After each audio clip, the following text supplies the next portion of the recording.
Welcome to the GEM series, powered by Rocket Level. On this podcast, we empower entrepreneurs to succeed by setting big goals, executing like a pro, and having a fearless mindset. The GEM series is all about investing in yourself. We're here to share the path to getting what you want out of life by sharing the stories of entrepreneurs who have done this themselves, providing thorough research from our team on what careers and habits are yielding the best results, and discussing the mindset it takes to overcome the obstacles that all future entrepreneurs will face. Investing in yourself starts with putting in the work every single day, and this podcast is here to help you do exactly that. My name is Blake Chapman. I'm the Vice President of the Ambassador Program here at Rocket Level, and I am thrilled to be your host for the GEM series.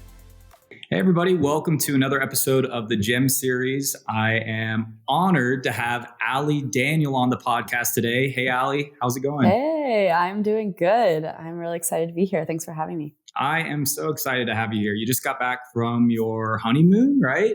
That is correct. Yep. Right. Oh. We went to England. It was wonderful. Oh man, whereabouts in England were you all going? Yeah, I know most of the time we tell people we went to England, they're like, oh, I have never heard of anyone going to England for their honeymoon, but we actually went out into the countryside, into the Cotswolds, which we had really no idea about it before we went, but we found a great business class trip to London. And so we were like, sure, let's book it. And then we researched kind of, what to do out in the countryside, and that came up, and it was amazing. So peaceful, so serene. We just lounged around in the country and played with horses and visited different villages. It was really awesome. That sounds incredible. You know, it's funny, my limited context for, I went to London when I was like a kid, but my limited context for it is I can't even remember the name of the movie where one of them is living in California and the other one's living in like the quaint countryside of England. Oh my gosh, The Holiday. The Holiday. Everyone was like, your honeymoon sounds like The Holiday. I've heard it from at least 5 or 6 people. They're like, oh, like The Holiday. Because we're like, oh, we stayed in a cottage out in the English countryside. They're like, oh my God, you literally live The Holiday. Except no one came to stay at our house. But yeah, we did rent a house, a little cottage out there. Except I was already acquainted with the love of my life. So I didn't really have to. Yeah, thankfully I didn't have to meet anyone out there. But everyone was so nice. Everyone we did run into was so nice. We were kind of surprised, like overly nice. Not in a bad way, but just like we were kind of shocked. Yeah. You always wonder like what it's going to be like whenever you go visit another country. Yeah. And that's the thing that I find is like if you go places and you're pretty open and friendly and yourself, and step into a place where you can kind of be like, hey, I don't know everything, then people are usually willing to help. Yeah. And that applies to like most things, I think, too. Well, Allie, usually I like to just kind of give you the floor for a second to just share, just tell the audience a little bit about yourself for anybody that doesn't know about you yet. They're going to know about you. I can tell them that much. They will soon. That'd be great.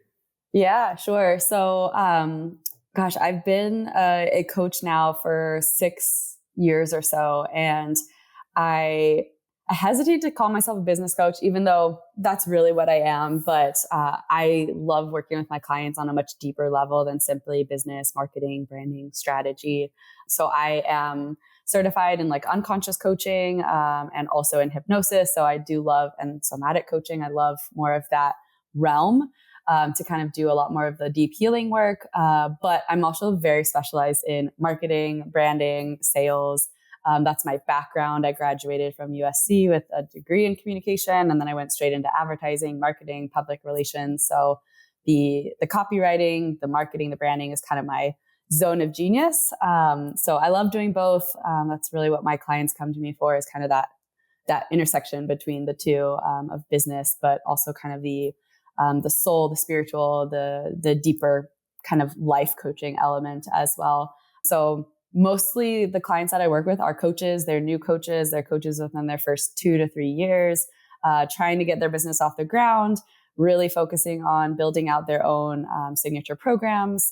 What I specialize also in is helping our clients create their own signature coaching methods. So I call it your proprietary coaching method. And it's really taking like the life knowledge, the lessons, the different skills and tools that you've learned, through your lifetime, and kind of compiling it into a system to help other people kind of get similar results in their lives.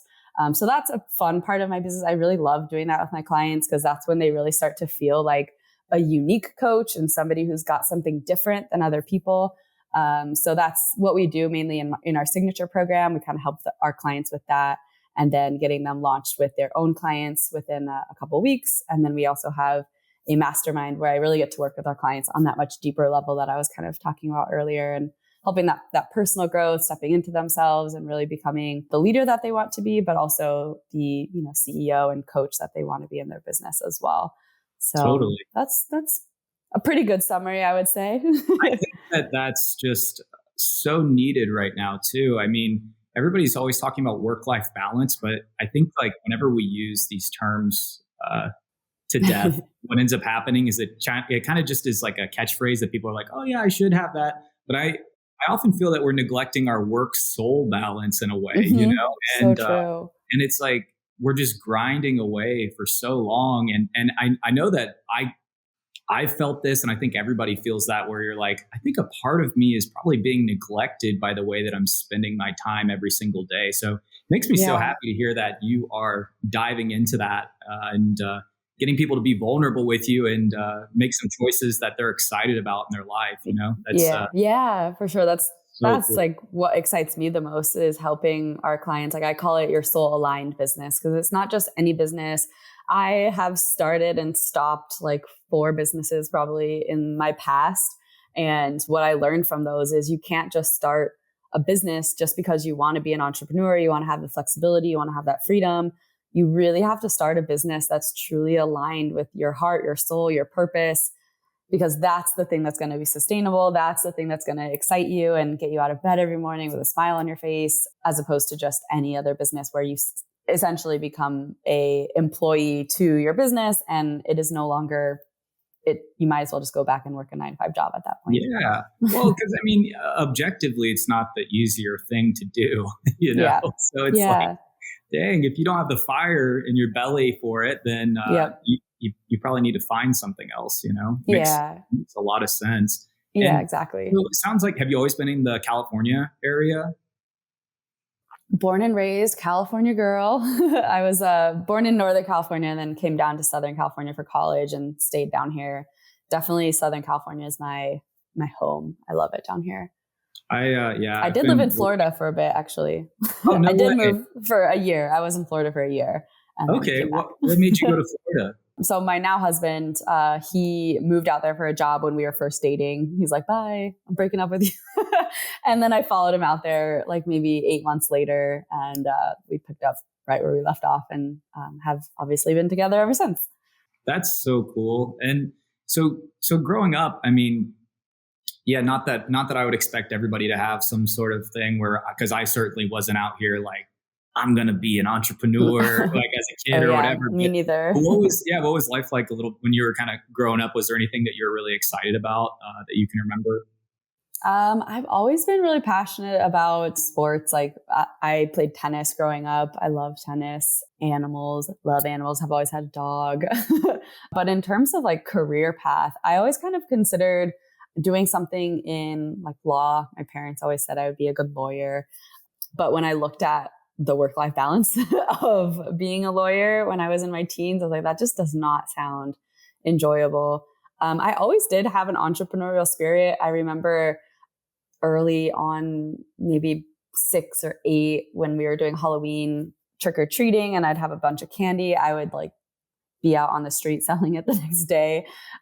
So I feel like I've always had a little bit of that in me, but as I approached, college and post-college, starting your own business sounded terrifying. I was like, oh, no way I could do that. I'm not smart enough. I don't have, the financial ability to do that. I don't have like the network, the connections. I looked at like people like Steve Jobs and Mark Zuckerberg, and I was like, those are entrepreneurs, and I didn't see myself in that way. So yeah, I think there was a part of me that always wanted to do it, clearly. And I even started another like business selling water bottles and things in college. So there was that in me, but I just was always afraid to actually I always thought it was just going to be a side thing, like a fun side hobby, and not actually where I would spend my life. And it wasn't actually until I got sick with what we thought was an autoimmune illness. It essentially kind of is, but it was mold illness. So we were living by the coast, and I got really sick with mold illness, and that really like brought me to rock bottom. And that's what kind of then led me into like the life I have now, because essentially I was so low and broken. I reached that point where like nothing is worse than this.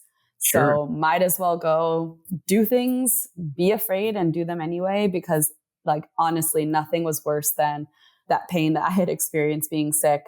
So I don't wish it upon anybody to get sick like I did, because it was awful and super painful. But at the same time, I don't regret it at all. It really did give me the life that I have now. And it gave me so much courage and so much ability to just say like, F it to fears. I don't know if we can swear, but but just, fears. Because like I said, I had really hit rock bottom and nothing was going to be worse than that. So that's kind of what led me into finally doing entrepreneurship. Thanks for sharing that part of your story. I have a dear friend of mine who struggled with, who went through something similar with a mold related illness. And it's awful. It's terrible. It's just totally terrible. And, after that, I'm telling everybody, I'm like, check for mold. Like check for mold. You're renting from, but I think that's, it's so true that when you reach that breaking point,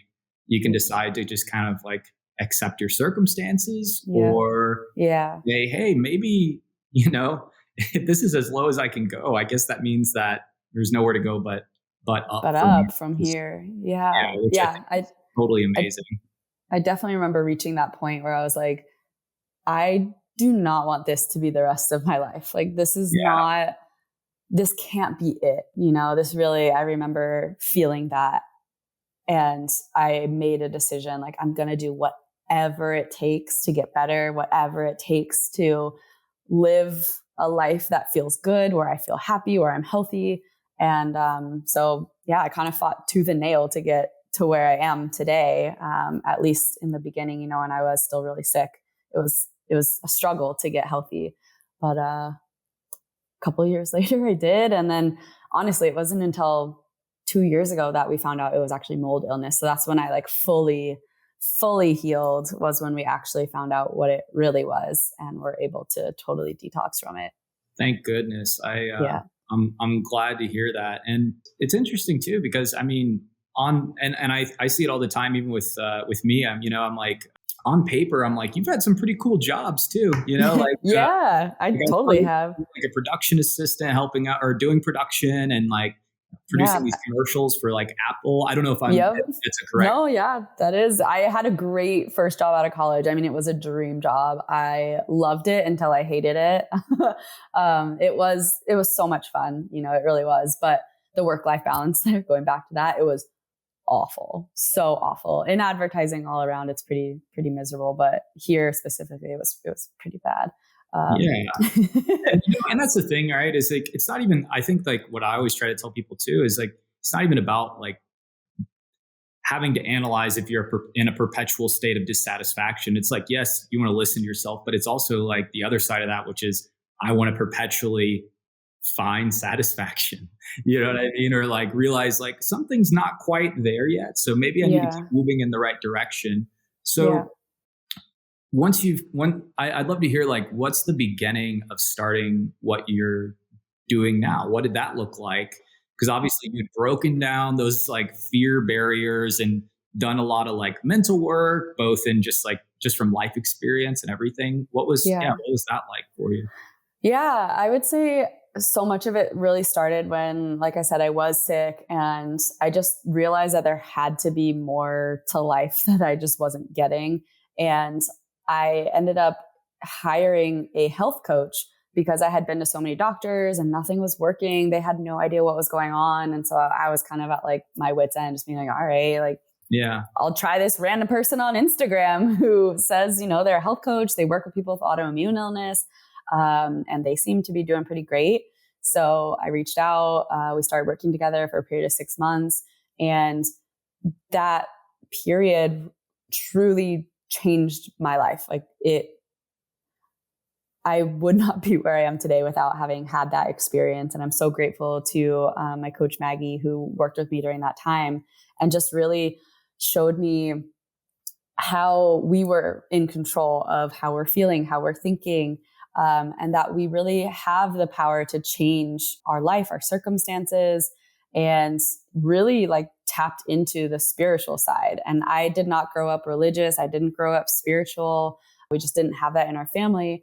And so this was the first time that I really started to open up to like, what's the meaning behind this? Why am I even sick? You know? And I think that's what happens to a lot of people when they reach their rock bottom is they have to find meaning in it. Otherwise life is just meaningless, you know, and it's miserable and awful. So I sought that meaning and I really felt like I found it in, for me, just like at the time, I didn't necessarily believe in God or one specific entity, but it was like this universal life source, something that was connecting all of us. And I just felt like some peace in the sense that there's just something bigger. So that was a huge part of like that shift out of like kind of victimhood and blaming the world to taking responsibility for myself, for my life, and just recognizing that even though I wasn't responsible, quote unquote, for getting sick, it was still my responsibility to get better, to heal, to figure out a way forward. That was up to me. No one was going to do it.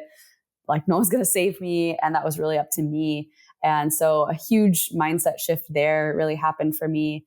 But so much of what I learned with my coach at that time was like simple mindset work. And it, you know, mindset work is so powerful in the sense that it's all this conscious work around shifting your perspective and just seeing things in a different way. And seeing things in a different way is really what allows you to have a little bit more peace around things that you were maybe struggling with before. It maybe allows you to have a little less fear around things that you're wanting to do. So just shifting your perspective, it's a really powerful part of, you know, the growth process. And if you're wanting to start a business, that's a huge part of the process. Totally. Because if you have beliefs around, you know, I'm not good enough or business is too hard or it's too risky, then you're never going to do it. So it is about shifting those beliefs and recognizing that those are not universal beliefs. Not everybody holds those to be true.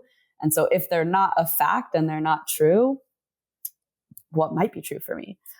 So that was really powerful. And that kind of kicked off my belief in coaching and what it can do for people and how powerful it is to help people change their lives.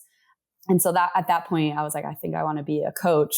I didn't want to do health coaching. I was so sick of being sick and dealing with that I wanted to do something, you know, totally completely different. So I started blogging just about my journey, about what I was going through, about what I was learning, and just kind of said, you know, eventually I'll figure out how to turn it into my coaching business. But for me, what that looked like was blogging. I started a podcast. I was on Instagram and I was just creating a ton of content, hiding behind, oh, one day I'll feel ready. One day it'll all just happen. One day I will feel good enough, smart enough, prepared enough, you know, experienced enough to start coaching.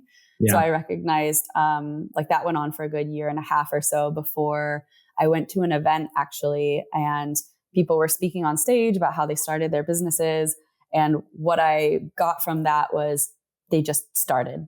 They just started when they weren't, quote unquote, ready. They just did it. Like, I know it sounds like almost grassroots. Like they just worked with what they had and they made it happen. They didn't wait to have more connections or more money or more experience. They just simply like, what do I have right now to offer and to get started with? And they just started with that. And then it eventually evolved into what they wanted it to be. And so I really took that as, all right, I'm kind of hiding. I'm making excuses that I'm not ready. I'm not prepared enough. I'm not experienced enough. And if I keep making those excuses, I'm never going to get where I want to get to. I knew that I had to just start. So I launched a program, Path to Freedom, which is now our signature program that I was talking about earlier. And we had, I think, 4 people sign up for it. A couple people from, I think one person from my blog who was following me. And I can't remember where one came from, but the other 2 came from this like survey that I put out, like a research questionnaire to just kind of learn more about my ideal clients and what they were needing. And then having a further conversation with them, and then ended up saying like, hey, I think this program of mine might be a great fit for you to get your business going. Because what my program looked like was basically, identify your soul aligned business, like start your soul aligned business. Because at that point I had started mine, but I hadn't really like done anything with it. But at least I knew how to get there, how to like identify the idea, what you wanted, and then get it started. So again, I just started with that, what I knew, the very minimum of what I knew, helping people with that. And then again, as I learned and developed and became more experienced, then it evolved into, something so much more than that. So yeah, that's pretty much the evolution of how it came to be what it is now. What an incredible journey. And, I think you hit the nail on the head big time, which is you just got to kind of go for it. I mean, gotta do it. I was watching a video the other day, and it was like how to get to where you can do more pull-ups. And his advice: start with one, do more pull-ups. Yeah. And I was like, yeah, I guess that's true, but I know people are always like, oh, what muscle do I need to work for this, or what, like they're trying to figure out an easier way. Yeah. There is no easier way. You just have to start with the thing. Yeah, not be afraid to fumble, and stumble a little bit here and there. And it sounds like, so yeah, I kind of made me think too, what was it like? So did you have any kind of discomfort when you first stepped into these meetings with the health coach right away? Or were you like, whoa, okay, this person's pushing me out of my comfort zone? Or definitely. I mean, she pushed me out of my comfort zone in so many ways. And I had to really what I always advise people in going into a coaching space is like, try it on, see how it fits for you, and then reevaluate. And so I was committed to just trying whatever she shared with me. I would say the hardest things were some of the more woo-woo spiritual things of we create our reality. And at first I was just like, this is a ton of BS.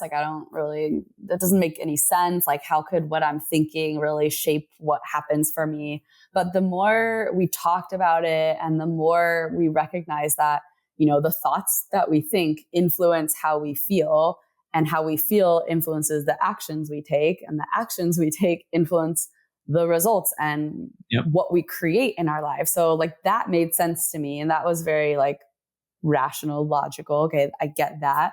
So that helped me kind of get on board a bit more with it. And then the other part I struggled with, the other two parts were, one, taking that responsibility again for you may have not gotten sick, but you need to figure out a way beyond that. And for a long time, I just wanted to blame and just be in that woe is me, mentality. But again, my commitment to, I invested pretty heavily in this coach. And so I was going to try on whatever she was helping me with. So I did. Oh. And then the other piece was the emotional learning curve. I think most of us are not taught how to feel our emotions and what our emotions are and how to identify them, how to just be with them and let them be okay and process them. Most people are not taught that. And I had a wonderful upbringing, wonderful parents, and I still wasn't taught that, So for me, what I realized was so much of the resistance was around feeling my emotions, and I didn't know how. I remember this vividly. I share this all the time with clients. She asked me, every time we'd come to a meeting, but I remember this one specific time, it was towards the beginning. She was like, how are you feeling today? And I was like, I'm fine. And she was like, but how are you really feeling? And I was like, I'm good. I don't know. And she's like, those aren't emotions. That's not an emotion. And I was like, what? What are you talking about? Well, why are you getting this lady? yeah, exactly. I was like, I don't understand. What do you want from me? And she's like, what are you feeling? How does your body feel right now? And that to me was at the time, it wasn't a mind-blowing moment, but it was kind of jarring. Oh, I'm supposed to know how I'm feeling throughout the day. And if I'm not, then it means I'm not really checking in with myself. So, as time went on, I recognized that was such a huge moment for me of learning that we do have emotions. We do feel 24/7, and we're always feeling something. Usually it's multiple emotions at the same time.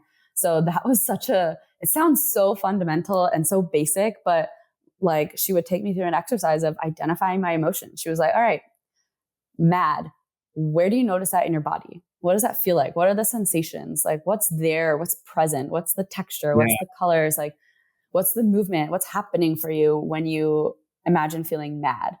And she'd walk through, you know, all the emotions, happy, joy, loved, safety, you know, and just everything. And so I really got to feel what those emotions felt like in my body. And that was really powerful. And so I would honestly start practicing that and start writing down, what am I feeling?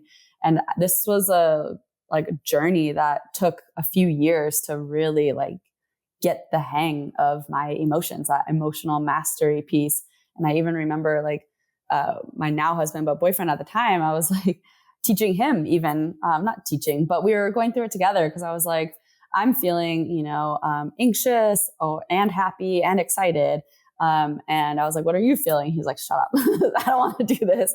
Like he didn't know how to feel that either. So by me, you know, going through this process myself, like he has also really learned that as well. And it's been really powerful for him too.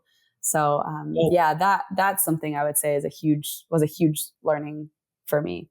Yeah, I absolutely, no, I think I can see how it would be a huge learning thing. It's something that I've had to learn too. You better believe my therapist busted out the feelings wheel and was right, it's a feelings wheel. Let's go ahead and check this thing out.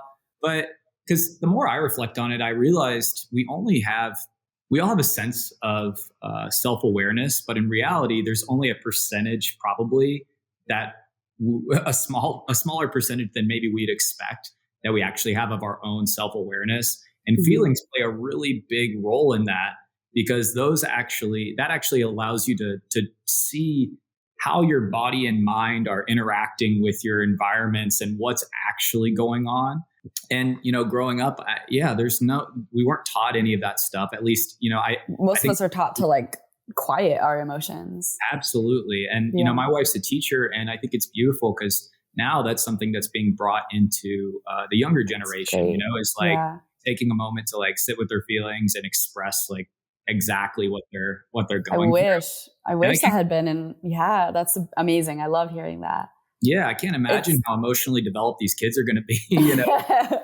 They're going to be able to do so much more because of that. I know that what we teach so much in our mastermind, especially, is that your emotions are really going to dictate, again, how you show up and the actions that you take. So when you can learn to feel what you're feeling and kind of support yourself through that, the feelings and the emotions process a lot faster. So if you're feeling anxious or you're feeling afraid of doing something, if you just allow yourself to feel that and kind of hold yourself in that and let it process, you're kind of like, all right, I'm good to move forward. So you're able to do a lot more and take bigger risks and do things that scare you more if you have that emotional mastery.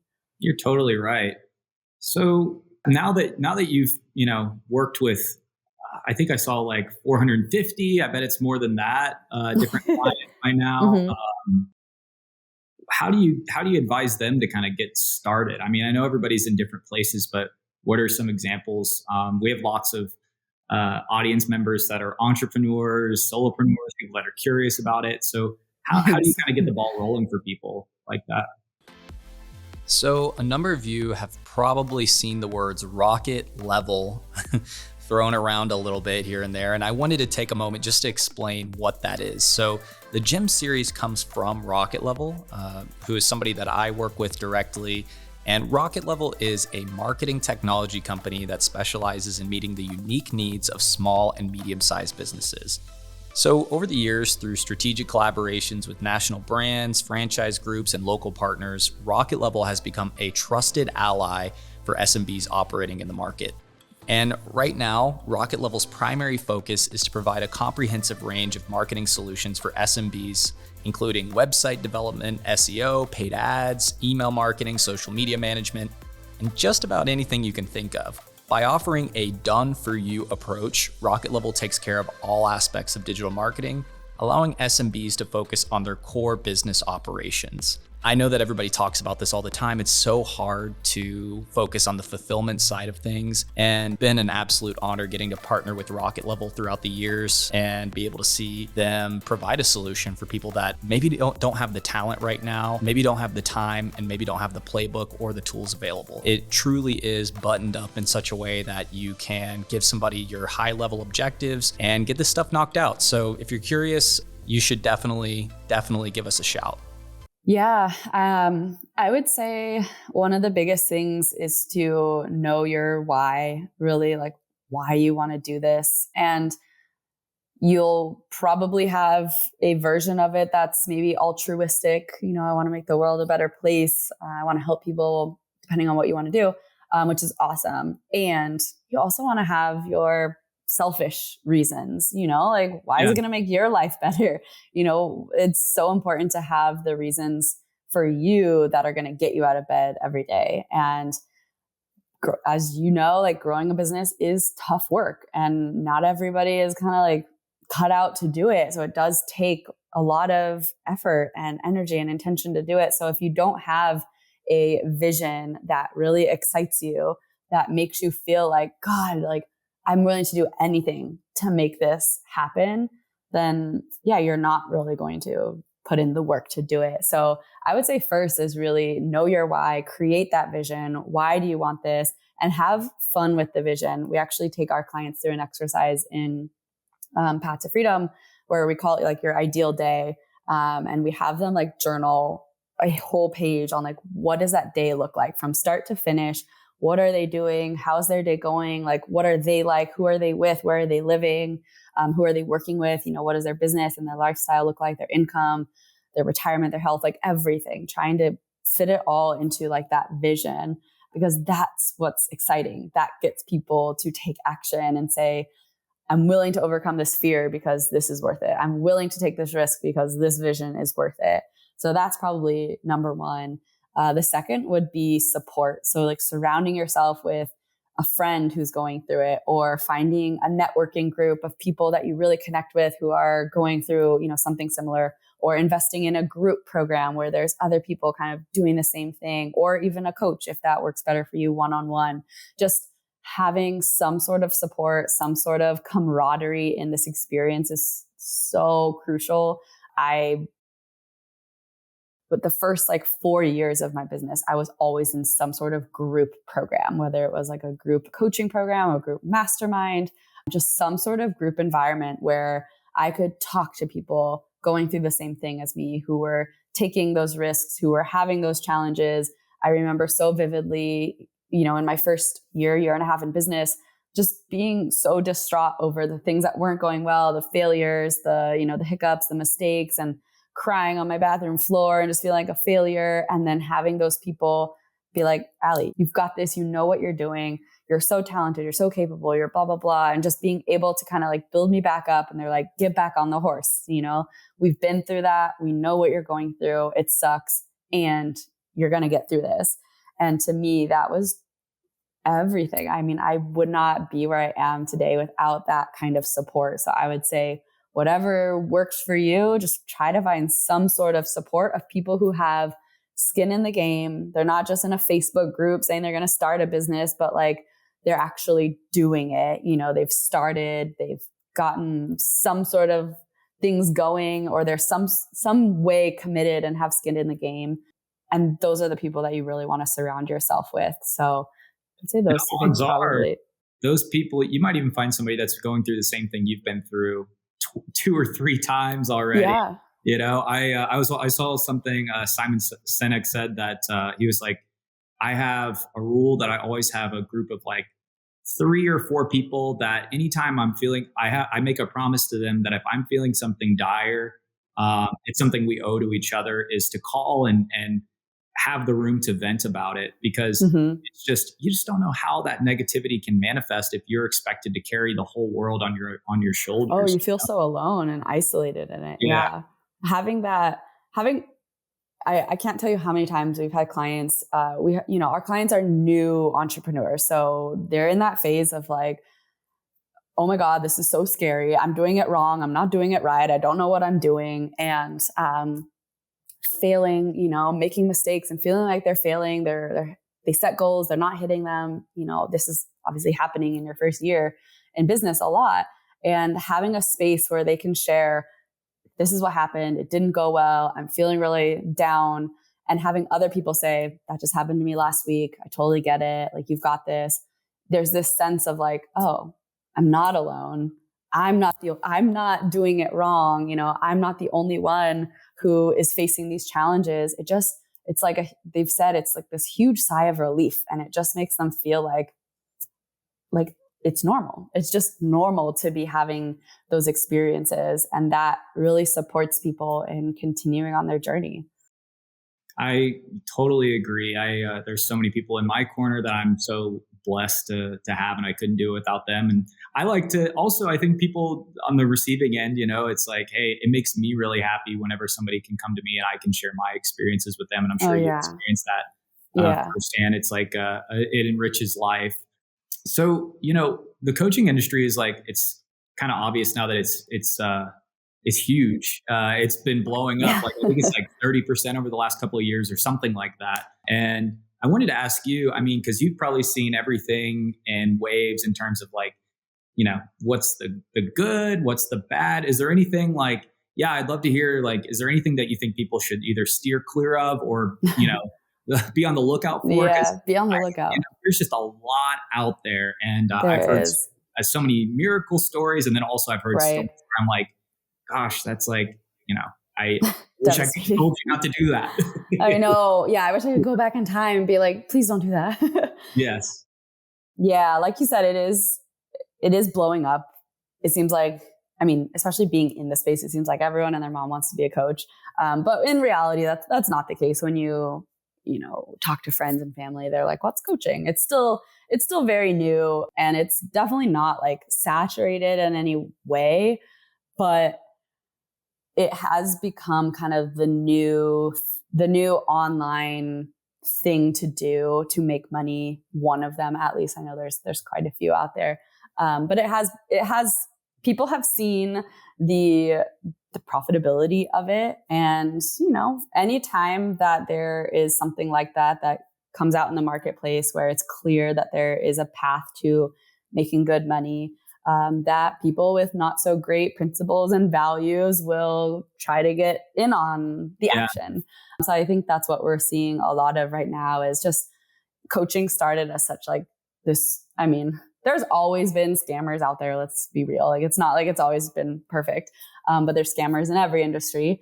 But I think, coaching really started as this like way to really help people and help people grow, and a really like fun environment of people helping and supporting each other. And then, as it's gotten bigger and bigger, and with the ability to just like anybody to be able to start an online business with Instagram, for example, you don't even need a website at this point. It's really easy for people to create fake businesses essentially and sell things that aren't really, there's nothing behind it. And so, yes, definitely be on the lookout. I actually did an Instagram live a Facebook live today, talking about how you can prevent being burned in the industry and doing your research, to make sure that you're investing in a coach who's going to be good for you. And some of the things that I tell people is like, one, do your research. So make sure you are consuming their content, see, are they legitimate? Do they really know what they're talking about? Yes. And do you like what they're talking about? Do you like how they present themselves to the world? Do you like their values and what they are sharing, their beliefs and their opinions? That's really important. If you don't align with them in that way, you're not going to enjoy the experience with them. And that will be like, you'll see the red flags, in their content. But a lot of people can still create great content and not be great people as well. So do further research. And if you're talking with them, ask them to be connected with some of their clients, or to like speak to some of their clients. If they have testimonials, go find those people on Instagram or on Facebook, find them and send them a message and say, hey, like, I know you worked with blah, blah, blah. I would love to just like hear what your experience was with them. So I think that's like a really great way to do a little bit more back end research to really check in, but also just use your gut. I remember early on, and when I was starting to invest in like a business coach, there was one or two that I was following that I almost invested in. And I was like, this looks so good. Like it looks so perfect. Exactly what I'm needing. They were so good with their marketing, just their wording, their copywriting was so good that it really felt almost too good to be true. I was like, this is amazing. But that for some reason, I just never pulled the trigger. And I saw a few years later that like tons of people were coming out saying that they were scammed and a waste of money. It was almost like an MLM type of business coach where they were just teaching other people how to be business coaches and make money from teaching people how to be business coaches. Like, of course, you're going to give me a good testimonial because, that's exactly. So it was kind of an MLM scheme in that sense. So unfortunately, there is a bit of that in the space. But, for the most part, most coaches are not doing business coaching. So you can avoid that by avoiding business coaching if that's not what you're into. But again, like really just use your gut. Like if something is just, there's something in the back of your mind saying, don't do it, just listen to that. That will guide you so much better as well. So that's a huge piece in it. But yeah, there's a lot of manipulative marketing practices that I'm seeing, especially on Instagram, of just like, you can have this life too if you simply buy, this program, or if you simply invest with me. And they're not saying it those exact words, but that's what's being portrayed, in their content. And they're showing flashy vacations and flashy cars and flashy whatever. And that's going to appeal to a lot of people to be able to, especially like, the one that irks me the most is those don't even irk me the most, but the ones that irk me the most are the ones that are really targeting like stay-at-home moms and mothers who just want to spend time alone at home with their kids instead of going to work all the time. You're right. Yeah. Those are the ones that really get to me the most because those are some of the most vulnerable people. They want so badly just to be at home with their kids, and they're willing to spend money to do that and to learn how to do that. And so people are capitalizing on that. And the shitty thing is it's a lot of other moms.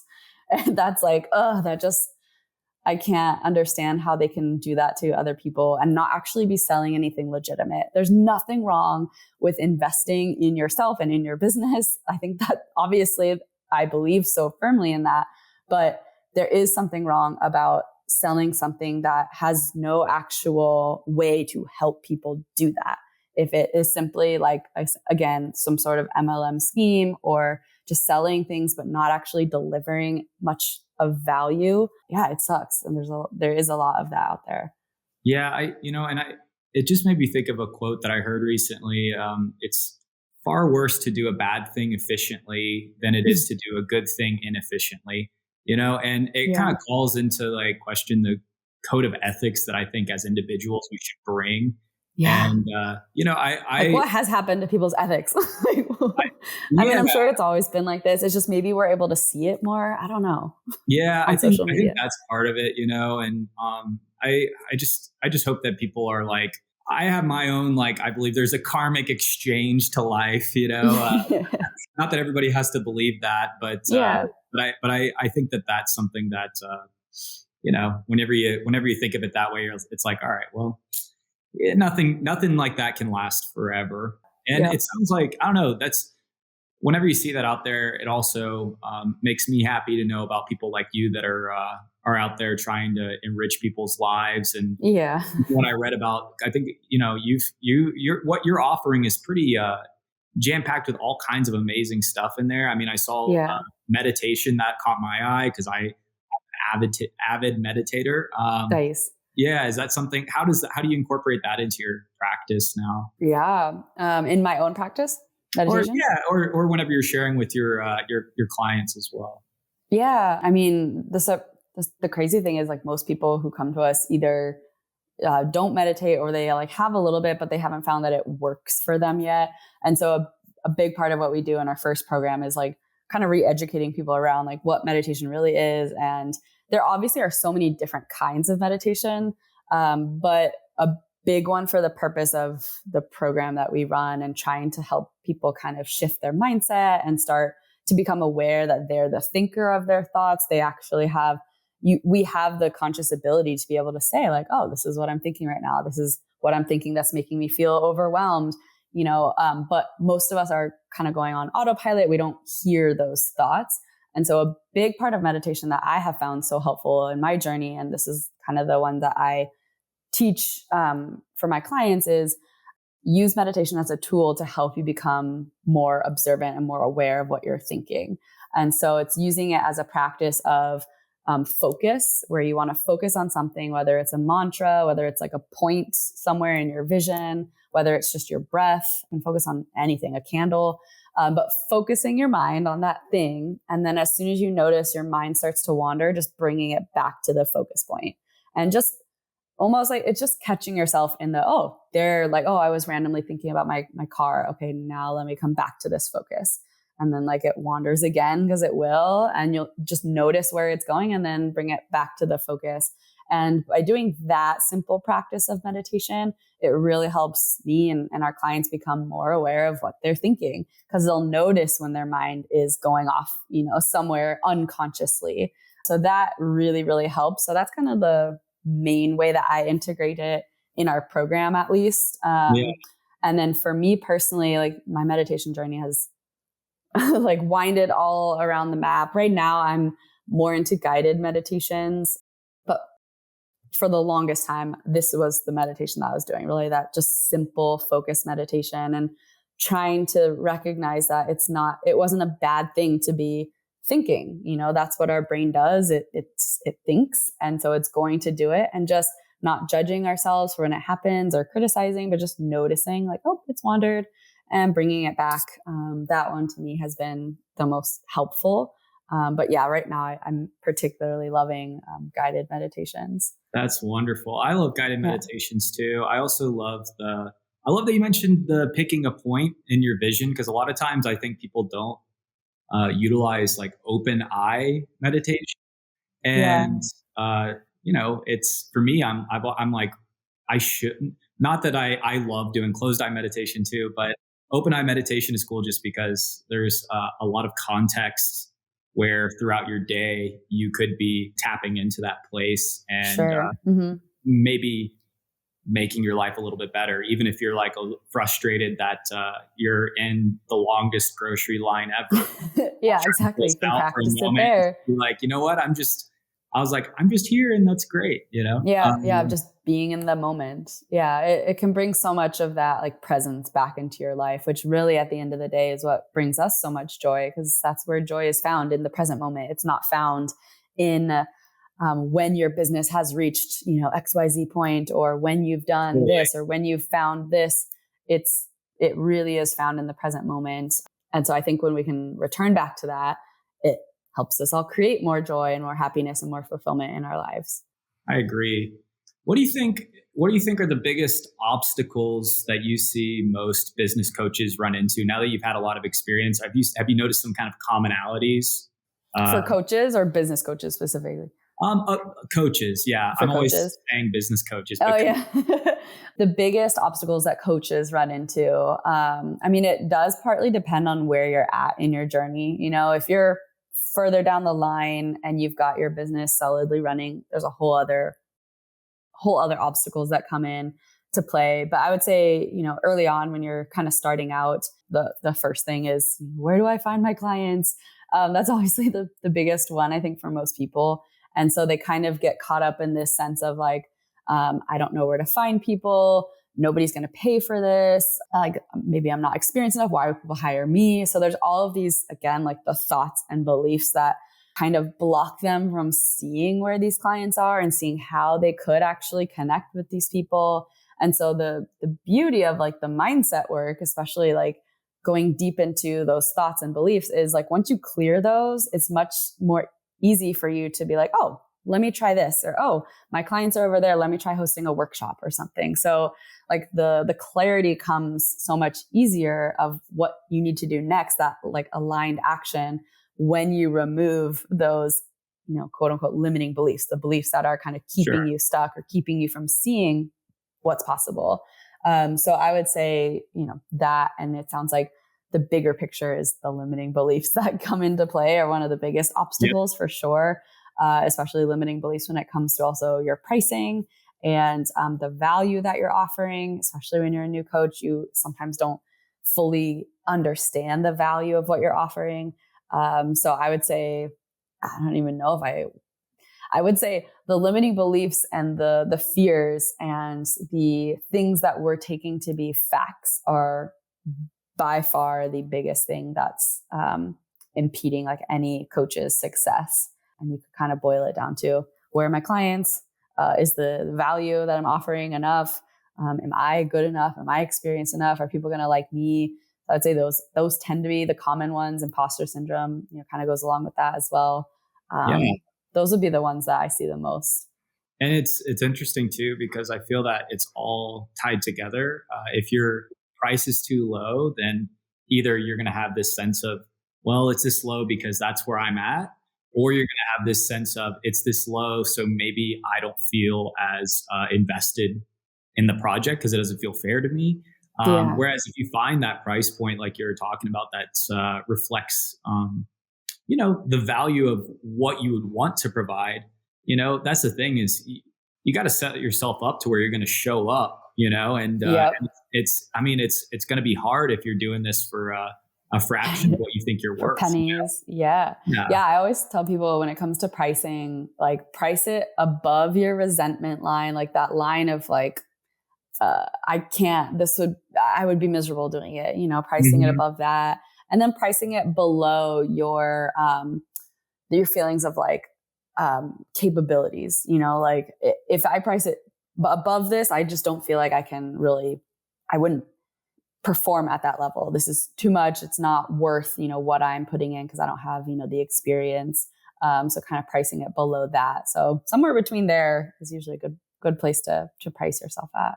That's great. And any advice for like scalability? Because you've obviously worked with a lot of people. How did you kind of address growing pains? Yeah, it's a good question. At first, I had my signature program, and we kind of rinse and repeated that, and it was going great. But yeah, there was this point where it was like, how do I grow beyond that? For me, what it looked like, and it doesn't have to look like this for everybody, but this is one great way, is starting to add on, coaches that you trust, that you like, maybe you've trained them, into your program and into your coaching, so that you can use more of your time to be doing other things. Me personally, I don't recommend removing yourself completely out of your coaching, because then it's not really you anymore and you're not coaching. So then it's not really coaching. But obviously, depending on how big you want to scale, that might be necessary. So keeping yourself, involved in some way, and still coaching in your own programs, I think is like in integrity with being a coach and what people are investing in. Because I think as coaches, most people are investing in your programs because they want you. They're interested in working with you. And so if you're completely removing yourself, then you should probably be marketing it in a different way. So for me personally, keeping yourself somehow involved in your coaching, and then expanding, you can do further offerings. So that's a huge piece. So one, hiring coaches to help support your clients. Scaling, especially, I didn't mention this, but group programs is obviously a really great way to scale. So if you've been doing one-on-one and you do want to scale more, doing a group is a great way to scale. And then scaling from there, bringing on coaches to help support people in the group. So you can either do a bigger group, or you can use your time to do something else as well. And then the next piece I would say is kind of think of your ascension ladder. Where do people start from? What's the kind of journey for them to be continuing to work with you? So if you just have one way that they're working with you, there's no ability for them to maybe keep working with you. Like, what's next? A lot of people do want more. Obviously that number like shrinks, the more you work with people, but there's still so much room to offer more. So thinking about, where's the starting point? What's something I can kind of offer at different price points, different levels of the journey. So, for us, it's like, we've got the beginner coaches working in our signature program, Path to Freedom. And then we've got coaches who have either graduated from that program, or coaches who have been working with some clients but want to scale in our mastermind. So it's like beginner, intermediate. And for me, I actually don't have the advanced version yet, but it's kind of been percolating in my mind a little bit. I really want to do some like deeper one-on-one work, I think, with a couple people, not a lot, but maybe a few women. So that to me would be really cool to dip into. So I think that would be kind of the next version for me. I haven't felt like I've had the capacity to do that yet, but I do think I'm kind of leaning into that now. So yeah, thinking about that ascension ladder and where you can offer things at different price points and at different levels for your people. Damn, Allie, you're a boss. That's awesome. I know everybody's gonna love listening to all these incredible insights that you've shared so far. I hope so. Usually, and kind of wrapping up, I always like to hear: is there anything you want to plug? And then what would be, your maybe one big piece of advice that you'd want to share to anybody listening? Yeah. Ooh, well, plugging, I mean, hey, if you want to be a coach, come work with us. So we have our signature program, Path to Freedom, for those new coaches out there. We have another round starting in October. So if you guys are like wanting to finish out the year, and we'll also have one probably at the end of January as well. And then we'll have our mastermind. We always have our mastermind. That's an evergreen program. So if you are interested in growing your coaching business and you like what I've shared here, then you can definitely, you can go to punchdrunksoul.com/SWS, which stands for Scale with Soul. That's the mastermind. If you want to learn more about Path to Freedom, go to punchdrunksoul.com/path to freedom. Biggest piece of advice. Yeah, again, it kind of depends on where you're at in your journey, but I would say regardless of where you're at on your journey, always coming back to listening to yourself and finding what's fun for you, like finding the joy in the process, finding what's fun for you. So no matter where you're at on your journey, always coming back to like, is this feeling good for me? And if it's not, what would it look like if this were fun for me? What would it look like if this were enjoyable and ideal? And really coming back to asking yourself that question all the time, because at the end of the day, if you're building something that isn't feeling good, it's not going to feel good when you hit your goals either. So always kind of reevaluating, like, how is this feeling for me? And checking in with yourself. How am I feeling? And giving yourself what you need as well. How am I feeling? What do I need right now? What do I need today? That's going to support you no matter where you're at in your business, what you're challenged by. Coming back to that question of like, what do I need? How can I support myself? And giving yourself really what you need. And sometimes all that is like cheering yourself on or giving yourself a hug or telling yourself like you're doing enough. It can be small, simple things. It might also be go for a walk. It might also be take a vacation. So it could be anything, but really tuning in and listening to what that answer is and then giving that to yourself. That's probably my best business advice. I think that's advice amazing. In life in general. That's amazing advice. Well, thank you so much, Allie. It's been a lovely conversation, and yes, great. Yeah, it's been a lot of fun to get to learn about your journey, and I know that everybody's going to love this. Thank you, everybody, for tuning in, and remember to subscribe. I obviously cannot do it without you. I just want to let you guys know too. I have some big things in the works. I'm rolling out some courses at no cost that are going to cover several of these insights that we've been learning about on the GEM series, covering all kinds of the conversations that I've been having with folks like Allie, for instance. So just shoot me an email if you want to learn more. My email is blakec@rocketlevel.com. As usual, have a beautiful day. And this has been the GEM series. Bye, Allie. Bye. Thank you. Thank you for listening to today's episode of the GEM series, where we're always here to share the goals, execution, and mindset of thought leaders around the world. If you're listening to this, I'm sure that you have some pretty big goals for yourself, and I would absolutely love to hear them. Actually, here at Rocket Level, we just launched our newest partnership program, where the goal is to, build a relationship with you guys. I want to talk with all of you coaches, consultants, and entrepreneurs. This program is going to be providing free sales and marketing training, giving you access to a massive network of small businesses, and even paying you to allow us to handle the fulfillment side of things. Over the last 20 years, we've been able to learn a lot about how to handle digital marketing for a small business. And frankly, we want to pass that along. After working with business coaches and consultants all over the world, we decided, let's make it formal. Let's make this thing happen. So if you're at all curious, check out the links attached and please reach out directly. I would love to meet you all. Remember, I'm always a email, text, phone call, or DM away.